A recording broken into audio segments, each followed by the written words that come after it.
Alana, good morning. It's good to see you. So good to be here, Carlos. The topic for today it's related to something I'm bumping into all the time now in my business. And I see it a lot in either early stage fintech companies or maybe larger regional banks that have actually been around for a while, but have never really leaned into affiliate marketing.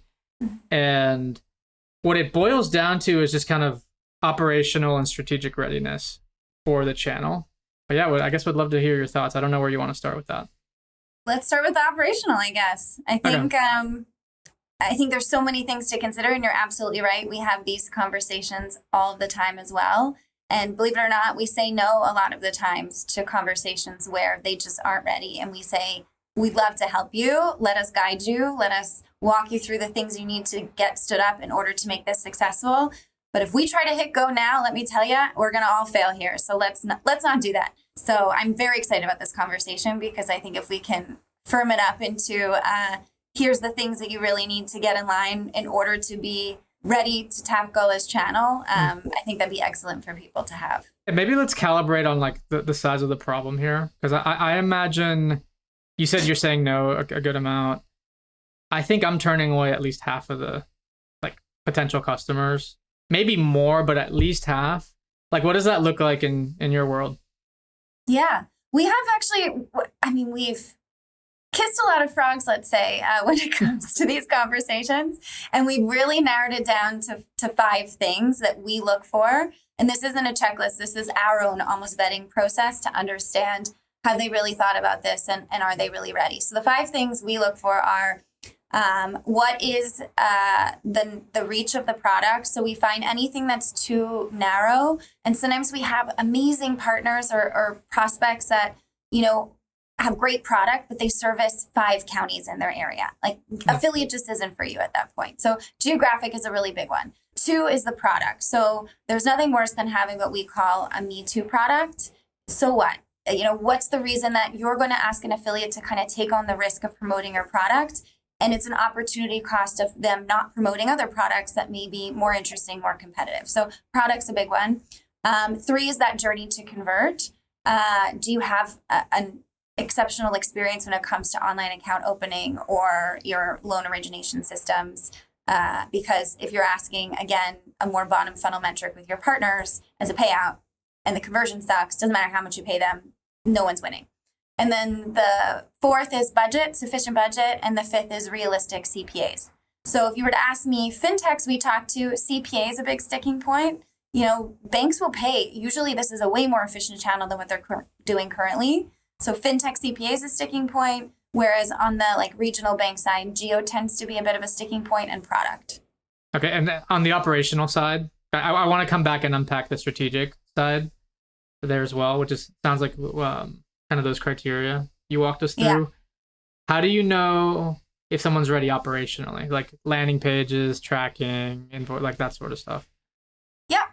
The first thing we look for is, have they been doing any type of acquisition efforts first? Affiliates, well and truly, it does not work well in isolation. So they need to have some infrastructure set up already. So in terms of your application funnels, in terms of landing pages, ability to A/B test. So have you implemented tools like Unbounce or Instapage or any of those systems that are going to allow you to, experiment and understand what's working from a conversion standpoint? Tracking is really the fundamental. So because affiliates are so traditionally a bottom funnel conversion channel, so you're paying out on approved funded loans, approved funded accounts, having the ability to track end to end is really critical. And not just for you to know, what's quality that's come through and what are the volumes that are converting. It's for your partners to actually have access to that data. Affiliates in our world, and again, Carlos, you've lived and breathed this, you've lived on both sides of the coin, having that as real-time data as possible to optimize. Your partners that you're working with are going to prioritize the brands that they have more control over and they can do more with. So tracking is a really important one. Sending them a spreadsheet at the end of the month with how many conversions they've driven, it's just in this day and age is not going to cut it. So that's a really, really big one, I would say. Things like, your program's terms, like what are the rules of engagement for how you want to work with the affiliates? That's usually something I think, somebody who doesn't have experience in affiliates doesn't think about, but is something fundamental to launching a program. The goal with this is, how do you slipstream getting these partners onboarded, and how do you remove as many of those roadblocks to get these campaigns launched? Having a standardized kind of set of terms and understanding and socializing these with your legal team and understanding what the partners care about when you're entering into these agreements with them is really key. So far we've got tracking, we've got your landing pages and tools for optimization. We've got publisher terms and conditions. I'd say one big thing is kind of tied to tracking is the data and reporting feedback loop. It's one thing to measure to, that success metric of funded loan or approved funded account. Ideally, you can tie that to what we call vintage data, 1 month, 3 months, 6 months down the track. What that allows you to do is optimize your spend towards the partners that are delivering you really high quality customers, the ones that you want more of those. How do you get more? You're going to have to spend more. And it's so easy to justify when you can actually map the value. So those are the hard things I would say as a starting point for sure. Let's start with landing pages for a second. Let's say I've been running media on, I'll use a common one, direct mail. I've been sending mail pieces and I've been sending traffic to an application page. Am I done? Like, can I use that same application page I use in direct mail and fire it up with affiliates, or do I actually need to think about landing pages differently in the context of affiliate marketing? Definitely differently. Use the end customer and what experience you're wanting to take them through as kind of the focal point. Typically, the affiliate campaigns orient around a product. So the product, then they should be taken to a dedicated page specific to that product. So if it's direct mail, they're coming probably to, your homepage or a specific product page, but definitely needs to be a product page from an affiliate standpoint, and remove any distractions you have. The call to action should be clear, maybe 1 to 2 call to actions max, but it should orient around apply now, find out if you qualify, or find out how much funding you can get, whatever the call to action is. What's interesting is we often experiment in the affiliate space. Affiliates do a lot of heavy lifting from an education standpoint. So sometimes they're going to do really deep dive product reviews, which means in some instances we can skip a splash page educational, qualifications or requirements to apply page and go straight into the application funnel. So we'll compare what does the journey look like if we're actually doing the pre-qual on the affiliate side, even if it is just a long-form product review versus an inclusion in a listicle that then gets directed to a product page. So short answer is definitely have dedicated landing pages. At the start, I think you just need one. Over time, we find, which I'm sure you've seen too, doing like co-branded pages really works, creating that congruent, consistent experience through the funnel. You can play around with a lot of different things, visualization, messaging, depending on where they've come from. But the fundamentals are call to action, above the fold, make it simple, take the guesswork out of it. And if you can skip that altogether and take them straight into the application funnel, huge uptick in conversions as well. Okay. There's I think a timeless debate I have, even now with my clients, I want to get your take on. It relates to these application pages. And the debate is it better to have everything on one page? Like ask for all the fields on one page, and it's kind of a longer page that you scroll down. And let's think in like a mobile phone context, because I think like 80% of the traffic now is on mobile when it comes to these types of conversion events. So one page or like multi-page? Like what are you advising your clients and why? Or do you even think it matters? I mean, it does matter. And I think if I'm going to be really blunt, like beggars can't be choosers sometimes. So we kind of work with what we've got, and we'll advise on, it's more actually about what's in the front part of the application versus the back part of the application. So we sometimes say, do a soft credit pull and check whether they're even eligible for the product right up front. Don't make them go through all of this entering of information only to find out that they can't actually apply for your product. It just creates a bad experience. And I'd say what we like to see is setting two things. One, setting the expectation on what the application is going to look like. So even if it is multi-page, it better be simple and concise, and that they have that breadcrumb trail to know how close they're getting to completion. Okay. If the page is scrolling and there's like multiple scrolls, then I think sometimes it gets to be too long. But it really does depend. And I mean, if you can have the luxury of A/B testing it, you could test to see what works. That's the one thing. And the second thing is make sure you're capturing the details as you go. You know, if someone abandons your application, it seems simple, but so many of our FI clients don't do this at the moment, or their third-party technologies that they've implemented don't support it. Capture, as soon as they enter name and email, you've got that. You can now retarget them, remarket them if they drop off. Make it easy for them when they've abandoned to re-enter that application funnel and save them the time of having to re-enter information. That's going to hugely help from a conversion standpoint too. Okay. And you've been able to set that attribution to your partners. So if they've helped with that initiation, they still get the credit. Let's take a quick break in the action here, because I'd like to introduce you to our newest sponsor, Fintel Connect. They're an affiliate marketing platform that can help connect you to publishers, influencers, and manage your compliance. You may have heard of platforms like CJ, Rakuten, and Impact, but none of those platforms serve financial services companies exclusively. That's where Fintel Connect shines. Folks that have used their platform tend to talk about their compliance platform and their ability to connect with social media and influencer publishers that you may not find elsewhere. Additionally, because they're FI only, they have a deep empathy for the challenges that lenders and banks have when they run their affiliate marketing programs. I'd love for you to check them out. You can find them at fintelconnect.com, Fintel connect.com, where you can connect directly with their founder and CRO. You mentioned co-branding earlier. Have you been able to measure how much of an uplift? And I'm imagining it's like co-branding with the publisher, right? So like, let's say I'm working with NerdWallet and I have a product.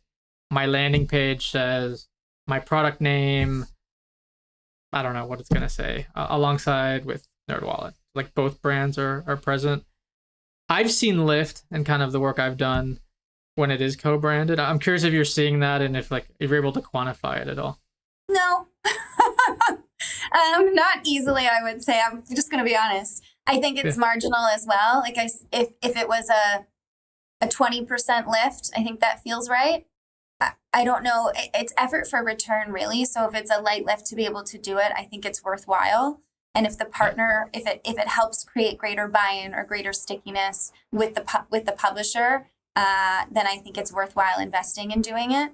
I think if someone's really high intent and they've made it through the process of reading this content and coming through and then initiating, they're pretty intent whether they see the partner's logo on there or not. Maybe this is a controversial view, but that's my take. It's non-scientific. Yeah, no, it's I've not seen huge uplifts either. They're probably south of 20% actually. But I actually think the answer depends on how credible the lender brand is.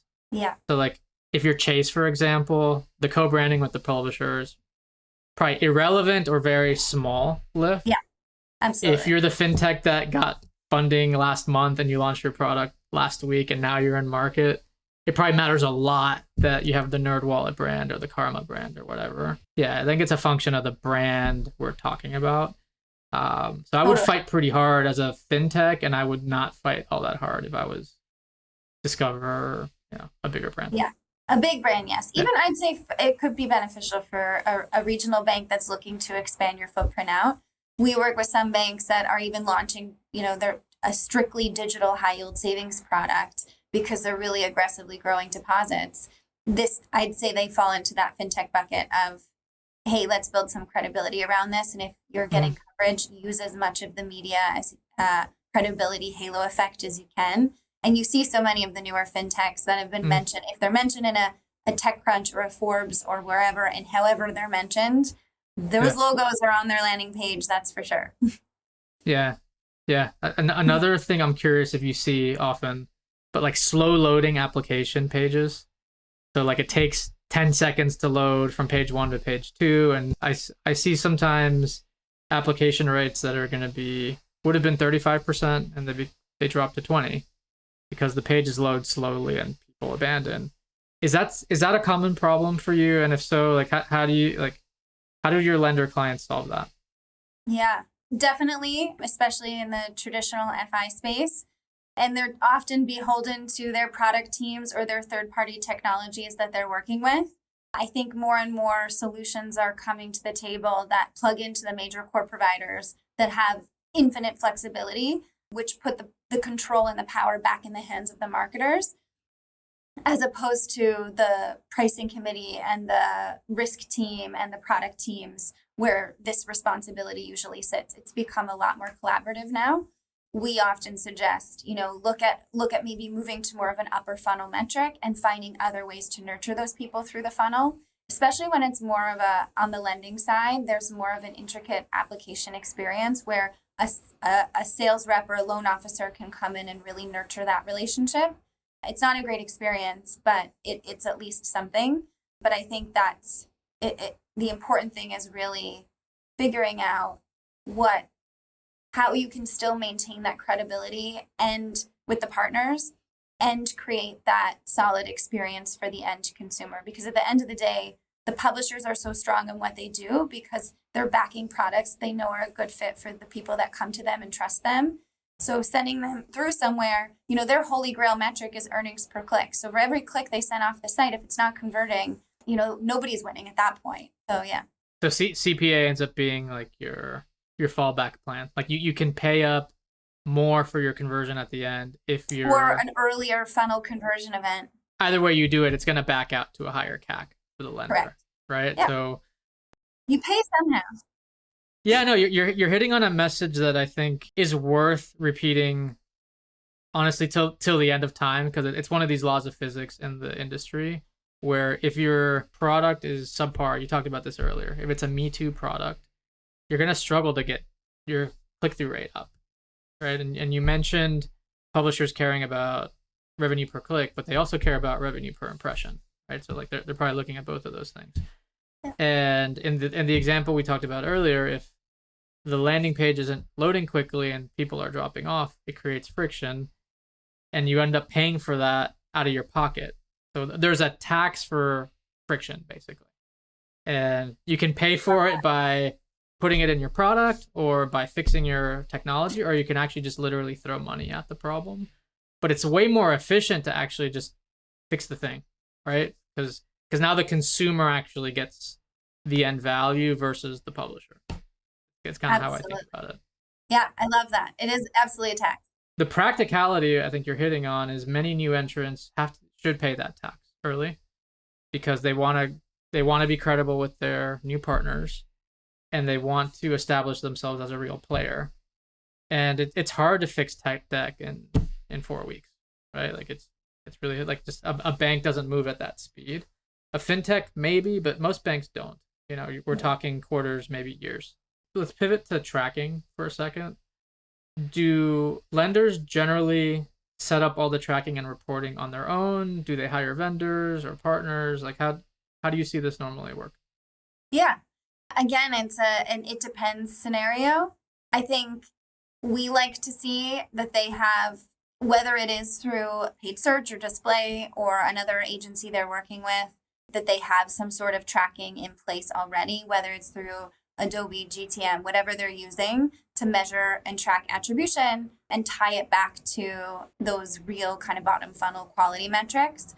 And so, that disjointed information makes it really challenging for a marketer. Sometimes the marketers don't even get access to that data. They have to beg the teams to give them even just, anonymized aggregated data by channel on what kind of quality or delinquency rates or deposit balances, they're seeing in these accounts. Whereas the other clients of ours, we have easily streamlined the ability to ingest all of that information. So we are optimizing daily pacing budgets by partner based on what balances we're seeing on average and the health of those accounts. And, wouldn't you want to pay more for accounts that are worth more to you or, loans that are worth more to you? So it's, yes, we look for, so short answer, we're looking for that they already probably have tracking in place to some degree, but it's usually not to the level of sophistication I think they would need.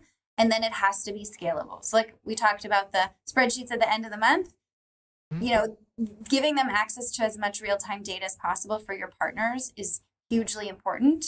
So usually they're having to build those rails and they'll work with a partner, whether it's us on the affiliate side as a platform, or it's, you know, their internal analytics teams who are building APIs that can connect, you know, pre-qual systems to their own CRMs and loan systems.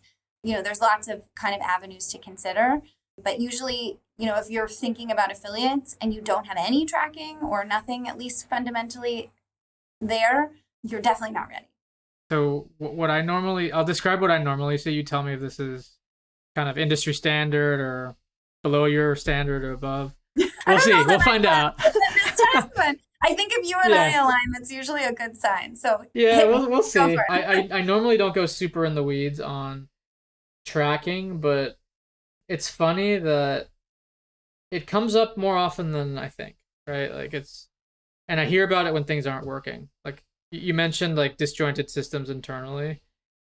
Usually this is set up once, like 3 years ago, and then everyone forgets that it was set up, and then some data analyst changes like a table name or yeah. So something small, but it breaks through, it like ripples through the value chain, and then all of a sudden publishers just are like flying blind for a month. Sometimes publishers will within minutes alert us to say, before we even have identified that there's a tracking problem, like your publishers are so on it. And affiliates they're going to know right away if something's not working. So. It's a really great point, and it just points out the asymmetry of the risk on this specific thing, right? Because they're sending clicks out on a hope and a prayer that they will get paid for them. There's no guarantees, right? Like there's zero guarantees, and the lender only pays when they get an account. So who bears the risk on all this reporting and tracking? It's the publisher that bears the risk. It's very obvious, right? At least the short-term risk. Mm-hmm. The lender bears the risk long-term because if the publisher doesn't think they convert, they'll stop sending traffic. So like both sides actually pay the price eventually, but in the short term, it is the publisher. And you're right. They're watching this hour by hour, minute by minute, every single day. And then the lenders might look at it once a week, once a month, because from their perspective, like that's enough. But when I've looked at these reports, they tend to be like a click ID. So something the publisher passes with every lead. It tends to be like this long string, anonymous ID. And then the lender keeps that ID and then passes back. Did that person apply? Did they get approved? What product did they get? What was the payout? Maybe a performance indicator. You mentioned, was it a big account or a small account? The LTV, that sort of thing. Mm-hmm. That's what I'm imagining this reporting is. And I usually see them set up like on an SFTP that passes at least once a day. Does that sound about right to you, or like what am I missing? Yeah, I'd say that's the gold standard as a kind of baseline, and then you have your overachiever A+ partners, and then you have your, maybe it's not once a day, or maybe the level of granularity just isn't there. But I'd say you've hit the mark in terms of what minimally viable would be good for you to be able to play in the big leagues. We, our preference is to have some sort of a post back. So as opposed to batch file of data back, that we have set up multiple like posts that can send us events. Usually it's tied to a CRM if it's where there's multiple decisioning. So, we're not just looking at did they get approved or funded, but it's, did they submit what, like, especially in the mortgage space too, just understanding granularly, even if the payout model isn't on funding, submit, are they qualified for the product? Did they get approved for the product? Did the product fund, and what was the funding amount? So different stages in the funnel. Or in the deposit side, it's did they get approved for the account? Did they fund the account the minimum requirement? Did they then, what's the average balance at 3 month and then at 6 month of those accounts? So there's lots of different, I say, variables. And usually we call it post-transaction data, is daily is fine. Pre-transaction data as close to real time as possible. We report obviously impressions and clicks, and whatever data we can grab in real time, we will, and that gets reported. And the publishers can have real time, basically, they pull API reports out of our dashboards with that level of data. But then we're obviously very dependent on the FI or the lender to then pass us those events, and whatever events they can pass us, we'll take, because the more we can inform, the more variables we have to kind of influence and optimize on. A related question here on reporting is attribution. What is the industry standard? It depends on how you set up your tracking and your own attribution, because there could be other channels that have touched as well that might get some piece of the credit. Typically, last click is the most common, and last click's easy. If they finish the application, that's the partner that gets the credit. If they've submitted a portion of the application and there's value tied to that by the FI, then the publisher A gets the credit, because there's at least been some sort of data capture that's occurred. Sometimes partners won't count that, and they'll credit just the last partner that had the last influence to get them to apply. That scenario's, I'd say, typically less likely. Usually it's more often than not, it's last click in the affiliate world in financial services, as opposed to in retail. It's more first click, 30-day cookie. Yeah. And then they'll look at different kind of influencing factors. And that just has to do with consumer behavior. Sure. Yeah. No, that makes sense. This is a quick plug here for my marketing agency. It's called New Market Growth. We do nothing but help fintech lenders accelerate their growth in affiliate marketing channels. Our services are both strategic and operational. And if you want to learn more about how we can help you, find us at newmarketgrowth.com or email me directly at carlos@newmarketgrowth.com. Earlier, you mentioned part of your operational readiness checklist was, I think you described it as publisher T's and C's. Like, tell us more about that. Like, what's the readiness step there? Yeah.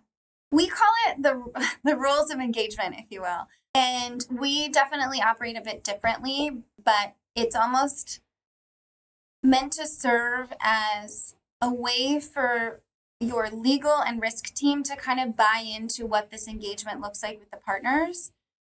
And really, it's meant to kind of set expectations on what your terms are in working with the partners. So included in that, it's going to address liability. It's going to address operational requirements. We must review content before it gets published.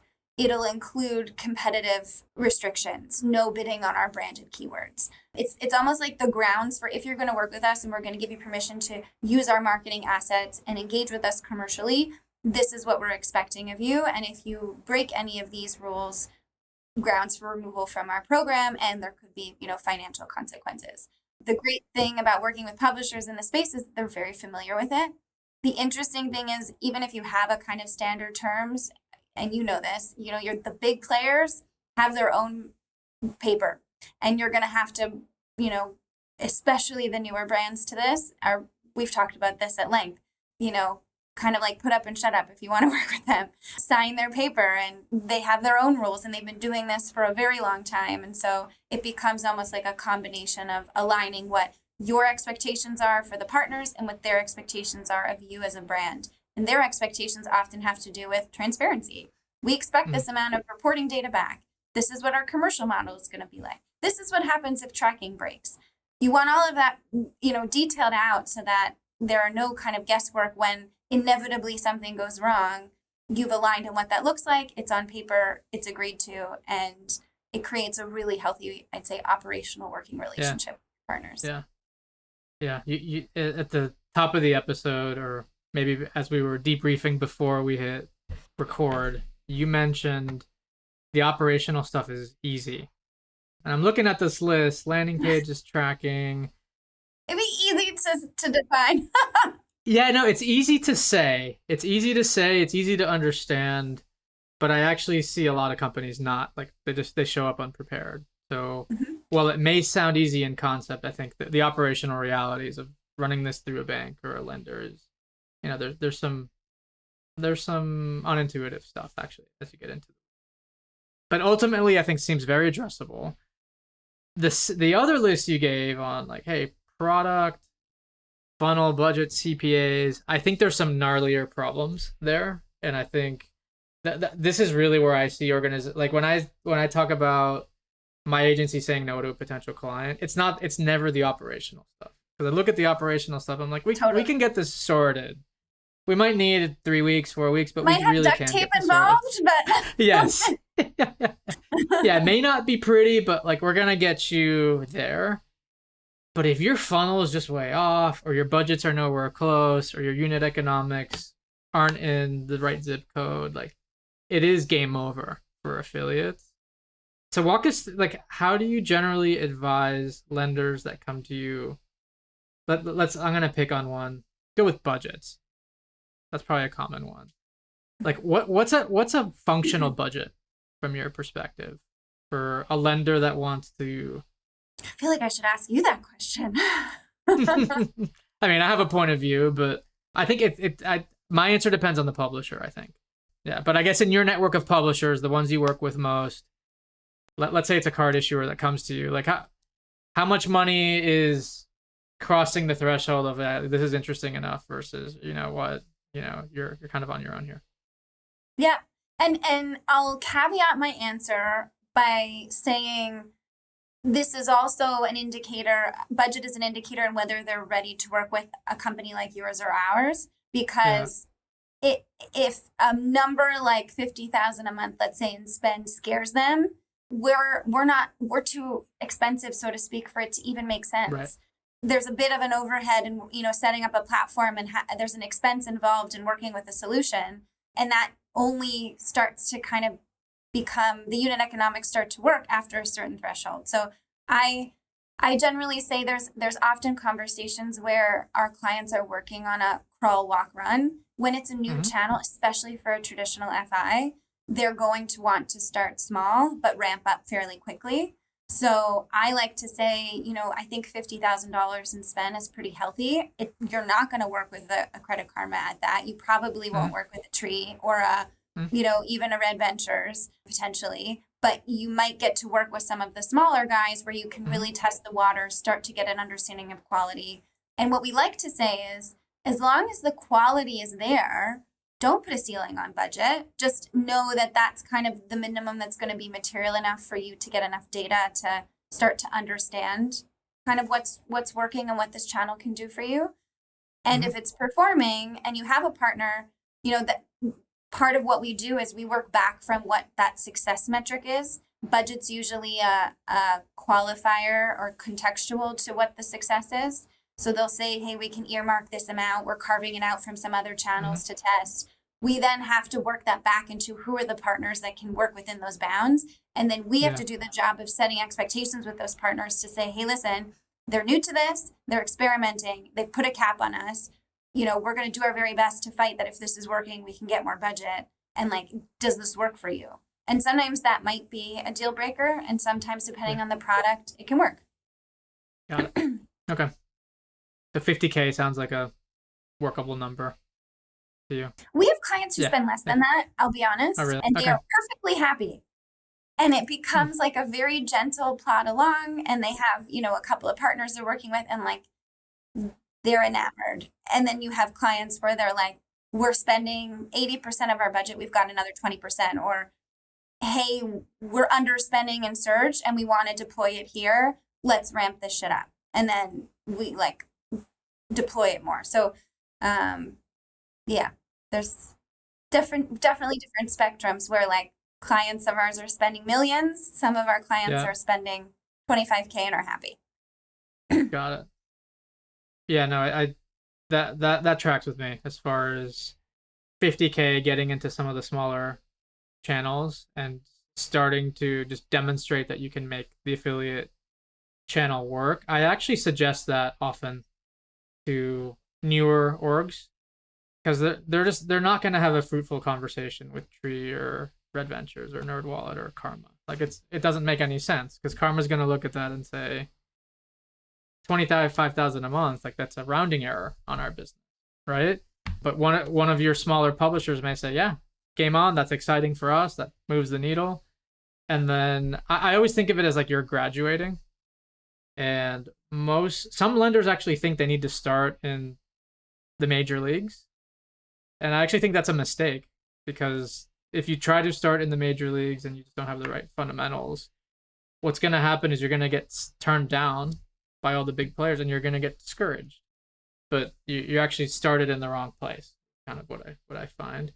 I want to pivot to You mentioned geo, product funnel, budgets, and CPAs. You mentioned 5 things. In my view, you can be deficient on maybe 1 or 2 of them and still maybe have something. I don't think you can be deficient on more than maybe 1 or 2. But let's talk about the Me Too product, because you mentioned that. And I see a lot of these products that just don't have much differentiation in the market. I guess, how do you advise a lender in that?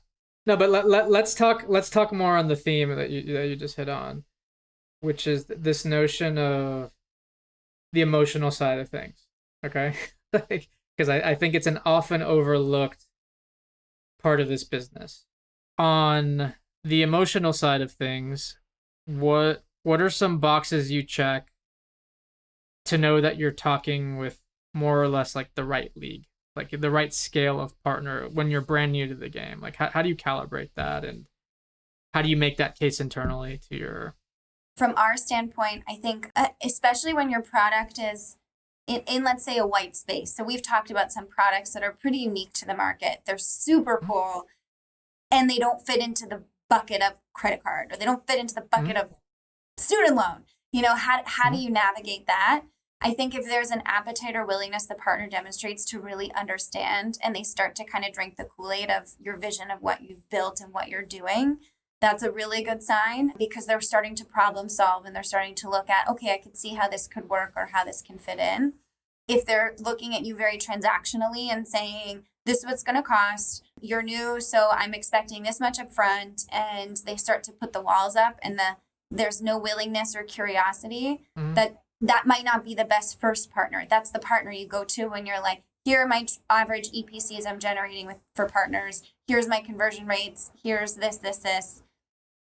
Let's talk about commercials and engaging. So I think natural curiosity, a willingness to want to problem solve together, that they have the ability to actually get something off the ground and to be able to test, and your testing parameters are the same as their testing parameters.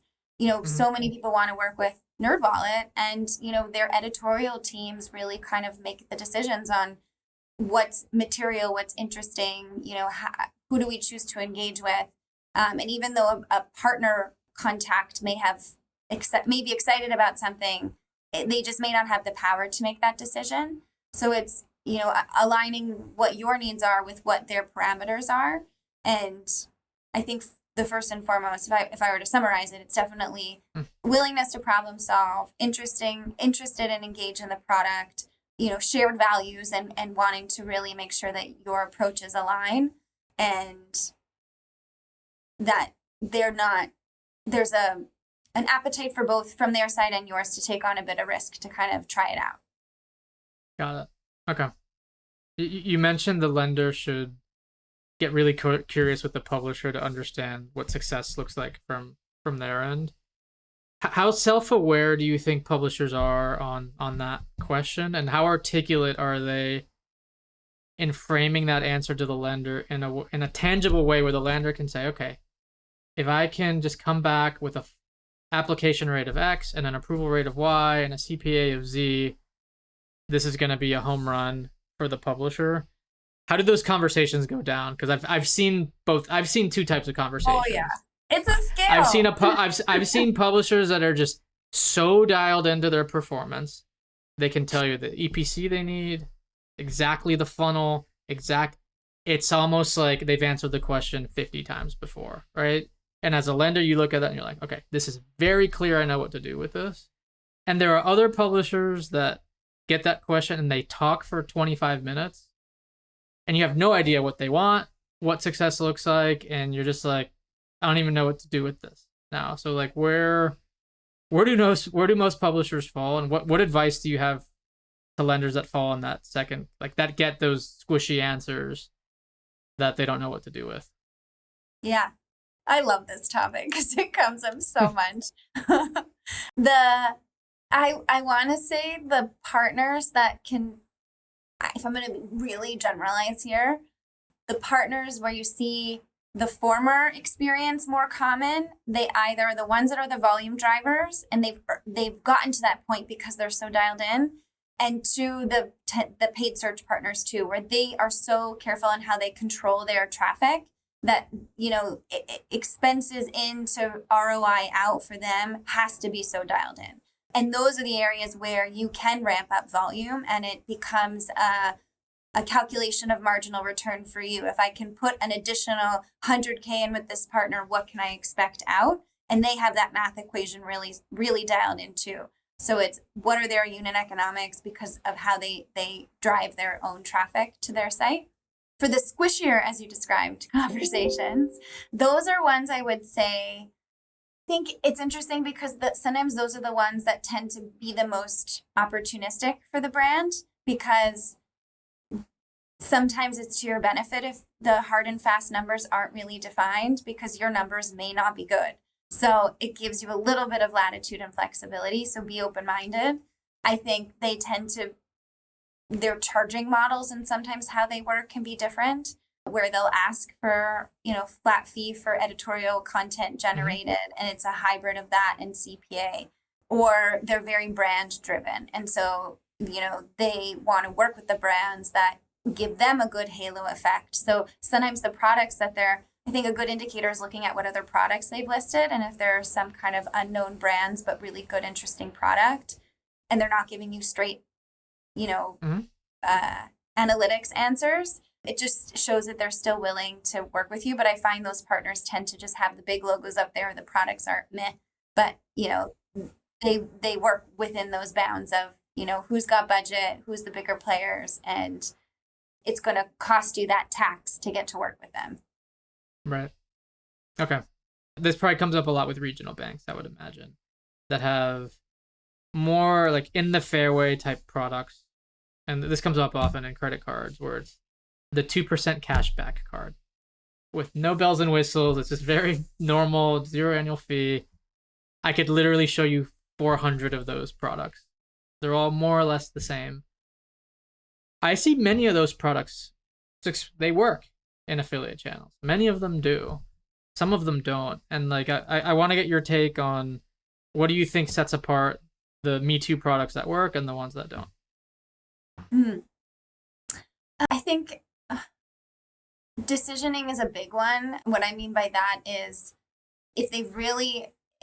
if their application funnels and approval rates, sometimes the biggest problem isn't the product itself, but the fact that their ability to approve applicants is so low that even if the product is somewhat comparable to what's out there in market, it just can't compete from a competitive standpoint. Usually they work because the volume appetites aren't significant, but I know there are partners who are looking for the ability to kind of diversify. I think where they do work also is they're very specific on their target audience. So they tend to kind of serve a specific niche. And so honing in on the messaging around what makes this product interesting for a specific audience, I think really helps. Interest rate is another one. Usually the kind of regional banks, that's the kind of the balance transfers, those types of gentle induction into the credit space. They tend to have more flexibility, whereas the big guys, it's like the standard rates and that's what it is. And, it can be prohibitive for some people. So this unlocks a near prime category card for them without the risk of, 19.99% plus interest rate that it comes with. So I think that's an area where they tend to win. So, they target a specific audience and they can define who that is. And it's very clear there's a value there. And they tend to tie cashback to specific categories potentially. This works well in the business space too, we find. Generally other parameters of the card, the rates, those are things where they allow them to win. But consumer behavior is really interesting in the US, it's so funny. I'm not going to call anybody out, but I've been to dinners with a bunch of bankers where their banks offer credit cards, but guess what cards they're pulling out? It's not their bank's credit cards. So I think that tells you something too. Yeah. It wouldn't be the first time I've seen that behavior for sure. If you want to support the show, the number one thing you can do is go to thefreetoaster.com and sign up for our newsletter.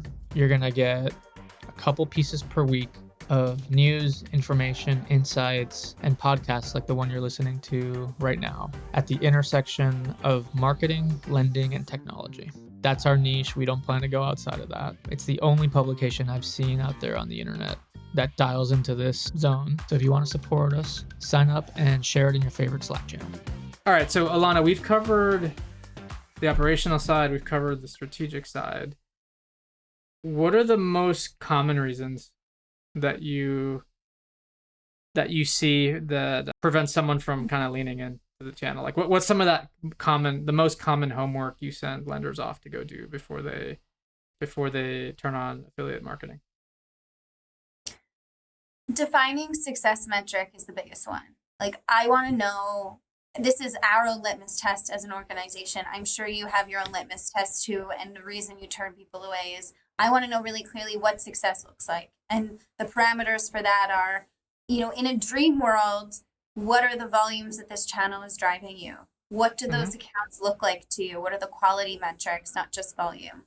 What percentage of your digital mix is this? We had a brief from a client very recently where they're saying, affiliate we've experimented with and it really hasn't worked. And it's been kind of 2% of our funnel. I want it to be 15 to 20%.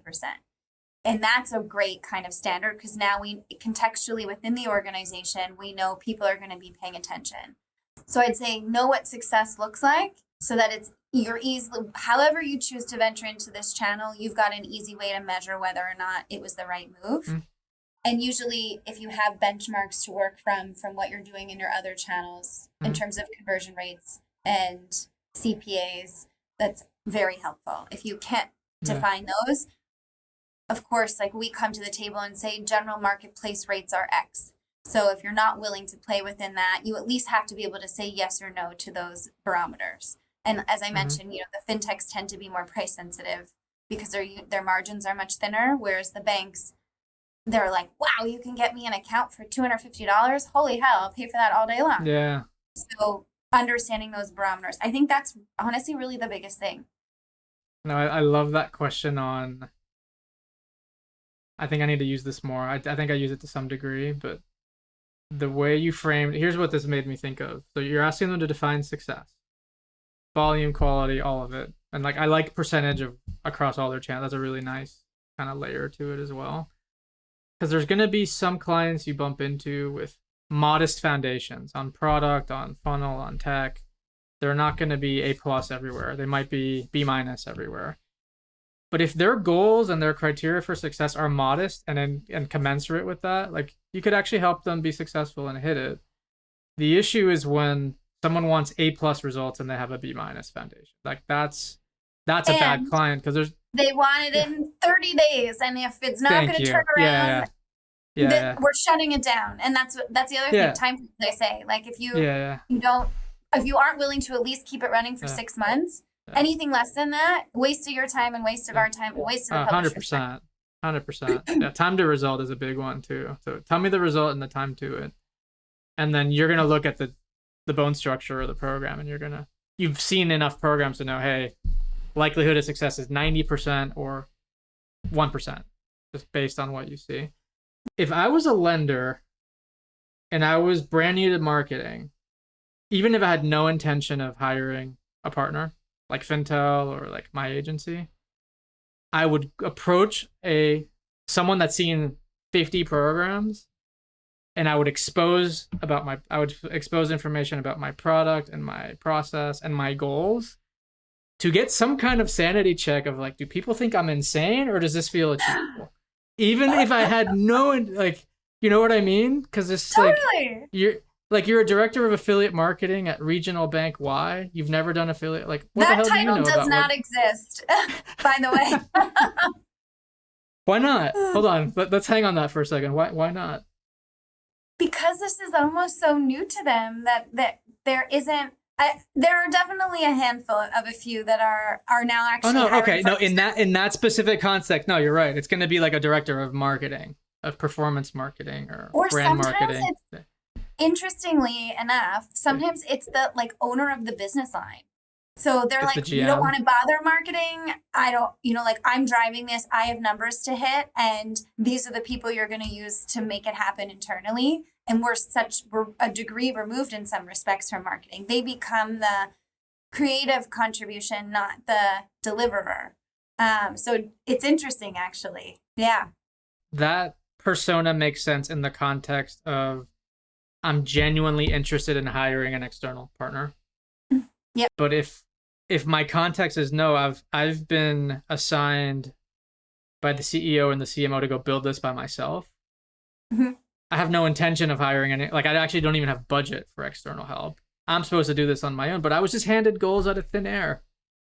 Someone in finance just said, "Hey, you got to book this many accounts on this CPA with like no grounding at all in the real market. Like, you got to pressure test that against people that have actually seen this stuff, because like you could be signing yourself up for the impossible, and no matter how good you are, you're gonna get fired in 12 to 18 months, right? Just because like you had a B- foundation with A+ ambition. So yeah, no, I think that's kind of an interesting way to kind of navigate through. So what else do you think holds folks back? I think the definition is that was your number one. Is there like a close number two, or is that the big one?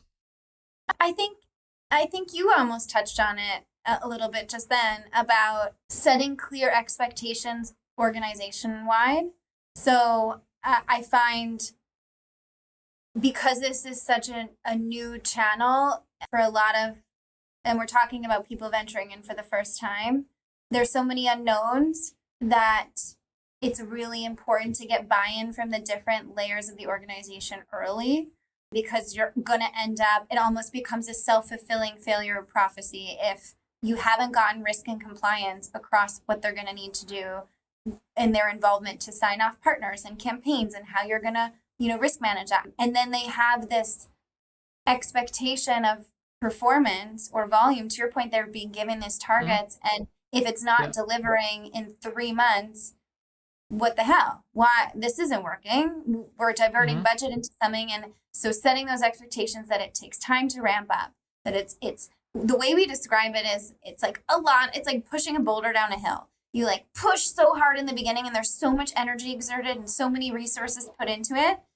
And then the boulder starts to roll and roll and roll. And then you look back and you're like, wow, look at what this is producing for us. But that might be only 6 months later.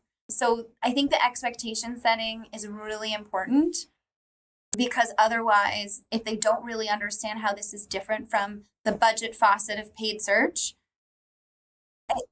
there's a likelihood that, there's going to be questions early, that there's going to be resources pulled, and you just, at that point, you're just setting yourself up to fail. Yeah. I mean, you mentioned 6 months. I know it sounds like a random kind of semi-arbitrary number, but I've seen this now, I think 3 times across my clients, where I came in and I inherited a product and like an affiliate DNA that was actually quite good. It was either an A or an A-. It wasn't A+, but it was like very solid. And all 3 clients didn't hit their stride for 6 months. That's how long it took. So, and we're now in. No, I mean it's pretty wild, because everyone thinks you're gonna sign a contract, and then it just like rains accounts the next day, the next week, the next month. I mean, if you think about it, like affiliates aren't miracle workers. Let's say you spend usually we say it takes a month to stand up the program. You're getting your tracking in place, you're collecting your marketing materials and your guidelines is a big one, actually, add that to the operational checklist, marketing guidelines, because that's the cheat sheet the partners will use to create their campaigns. Sure. Like, what's your credit box criteria? What's your do's and don'ts of how to reference my brand? And it can be as prescriptive as like interest rate mention, must have asterisk and disclaimer. So setting all those things up in that first month, you start to plant the seeds with the partners, you start to get them into the program, but until they create their content, until it goes through your approval teams, till it gets live, till it starts gaining traction, like this could be weeks. And it's not for lack of effort. It just takes time. Even one account is worth celebrating, because that means a lot of the infrastructure is there to produce 100 or 1,000 or 10,000 down the line. Exactly. One turns into 1,000 really quickly, but 0 to 1 feels like an eternity. Yeah, no, then past month 6, it's like, okay, you have a foundation, but I think if you really want to hit your potential, and you've made product changes and you've made application funnel changes, underwriting changes. I think 18 to 24 months is how long this really takes. If you really want a A+, and you're all in, this isn't like half-assing it off the side of your desk. Because if you're doing that, you're never going to get there. It can be 10 years and you're never going to get there. But if you're really all in and you're deploying investments across all the levers, 18 to 24 months, I think is what it takes to go from zero to like world-class. That's if you're all in and you're serious. If you're going halfway and you're hedging, it could take longer. It could take 3 years, 4 years. That's the thing I think I find not all money in affiliates is created equal. You're competing against so many other players in the space, and the intangibles are your responsiveness. Imagine, to your point, this is a people business. The person that's responsible for getting this into a queue or a ticket system to get launched on a site, if you're not in their line of sight at that moment, you don't get back to them they moved on to something else, and then you may have to wait another 2 weeks till you're back in their line of sight again. So when you say all in, that's what it means, and not on the side of your desk, because it and that's the heavy lifting up front to get things moving. Because once you get the credibility going and you start to get picked up places, it becomes a cascading effect as well, where going back to those conversations with a Karma or a Lending Tree or some of the bigger players becomes a lot easier when they're like, wow, we see you everywhere. We're missing out. Yeah.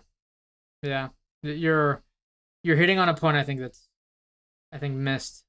Even some of the lenders I work with, I think, are guilty of this one.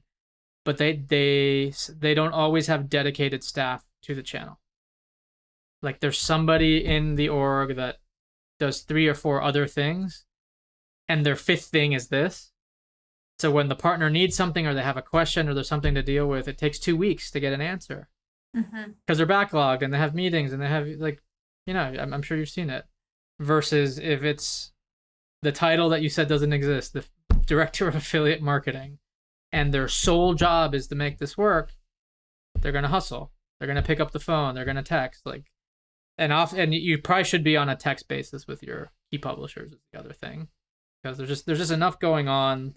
And to cut through the noise, sometimes you just need to like get someone's attention quickly and have a 5-minute call and just move the ball forward.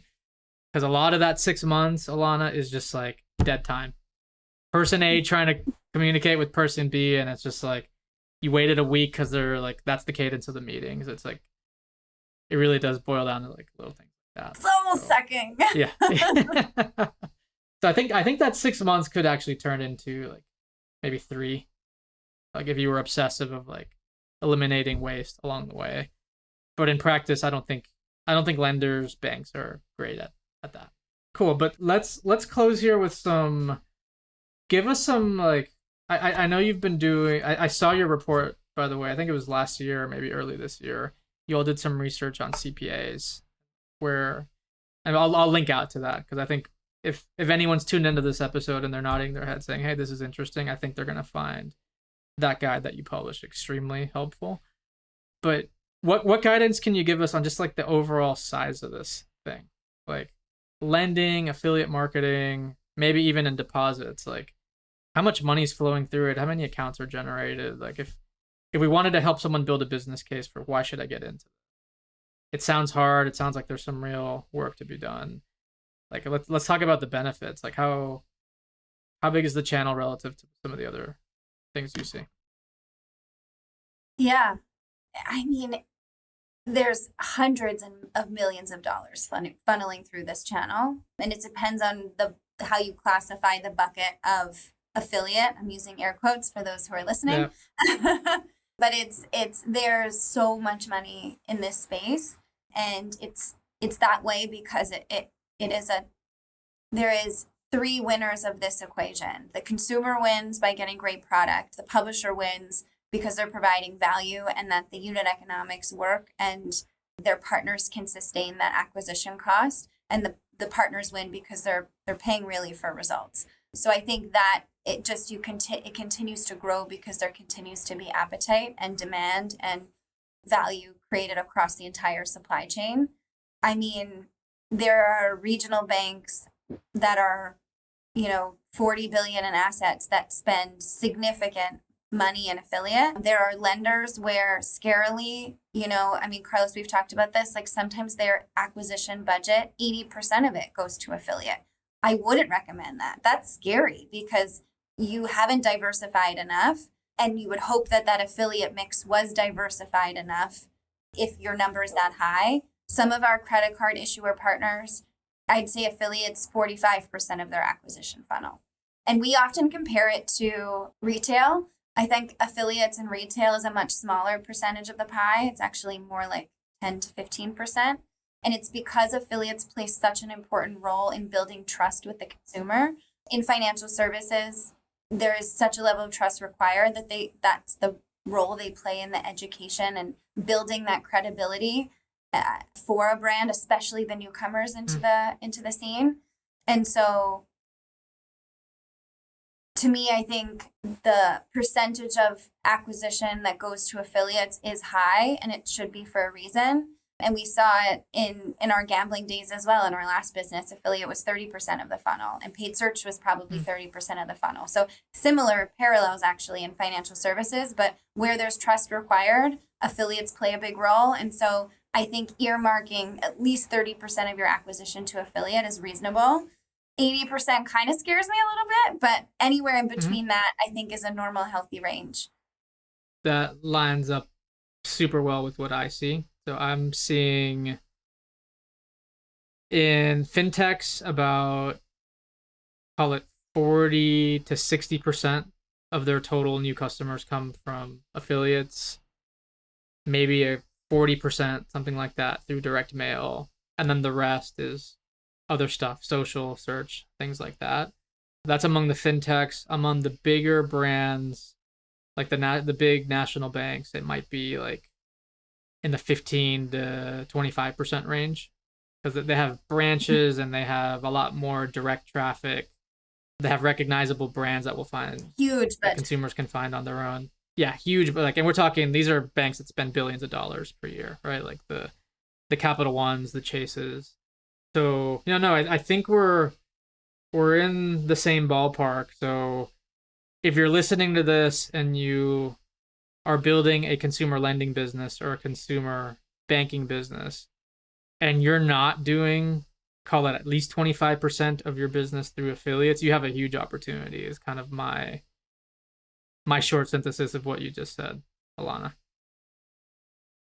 You're so much more succinct than me. Yes. Sounds excellent.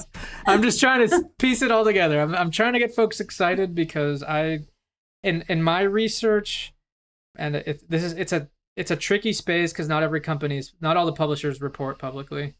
You'll have some like Karma and NerdWallet that actually do report. But I talk to friends who are at some of the private ones, and I read all the earnings reports I can get my hands on, and I put it at 4 to 6 billion a year. Just consumer lending running through affiliate. It's huge. So yeah, you were in the hundreds of millions. I think I want to add a zero to that. I think it's big. It's a lot of money, and I'm not counting deposits there. This is just cards and personal loans. So, and this is growing. Is like when I look at the research over the years, I want to say we're growing at like 20%, something like that.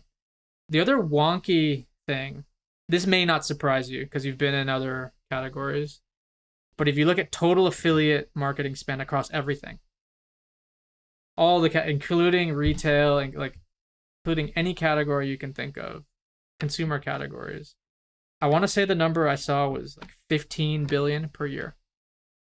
15. So if you believe my 6 billion, half of all affiliate marketing across everything is in consumer lending. Which if true is like completely insane. And I actually think it may be right. So I mean, if you think about it, financial services touches everything. And again, it depends on like what you choose to classify as affiliate and what you choose to classify in that category. And then is there a carve out for what you define as influencer? Because if you throw that into the mix, it's very marginal, but that's a growing area too. But I would absolutely say it's a huge piece of the mix overall. And throw insurance in there, throw mortgage in there, throw all kinds of 100%. Yeah. Yeah. All right. So Alana, we're at time. Thank you so much for walking us through your checklist. This is great. I'm hoping we can get for the audience a written version of this. So I'm gonna pull together some notes and I'm gonna post it right along with the podcast. If anyone wants to circulate this at their company and start taking action against some of this, I want to just get them a really clean, and I might even put checkboxes on them. They can just go do all the things required to be ready. And of course, we'll include your name in case folks want to chat with you personally about any of this, assuming you're up for those conversations. I don't want to sign you up for something you're not willing to do, but I think if I were new to the industry, I would really value some outside help. Yeah, it would be my pleasure. And I say that genuinely because I see it as paying it forward in the industry. I think the more that there's a healthy mix out there and the more that we can dispel the myths of how this channel works, and it's about push. I know it sounds altruistic, but like pushing this industry forward, it works when we all kind of band together. So, setting you up for success in doing it, even if it is, the answer is you ain't ready and here's what you need to do. Having that and being armed and ready so that you can come back and say, hey, I'm ready to do this now. Happy to be that resource. Alana, before we close, we haven't talked almost at all about Fintel.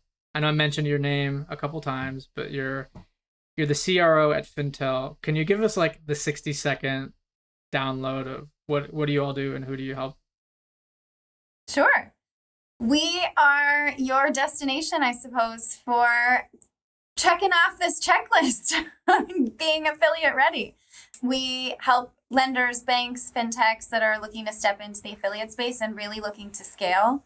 So we are predominantly a technology platform built in financial services. We're niche players. We came from a different niche industry I alluded to earlier, which was regulated gambling, and a lot of parallels there from regulation compliance. So wanted to create a solution that helps financial brands specifically remove those roadblocks to be able to knock affiliate out of the park. So yeah, that's what we do. Awesome. So I'm going to post your email, your website, all that stuff in the show notes. So folks can contact you if they want to learn more about Fintel. And I hope we can do another jam session sometime soon, Alana. I think there's other stuff we wanted to talk about that we didn't have time to today, but we hit the 101, and again, appreciate you taking the hour plus to walk us through it. I loved it. It was fantastic. I'm excited for the next one. Thank you so much for having me.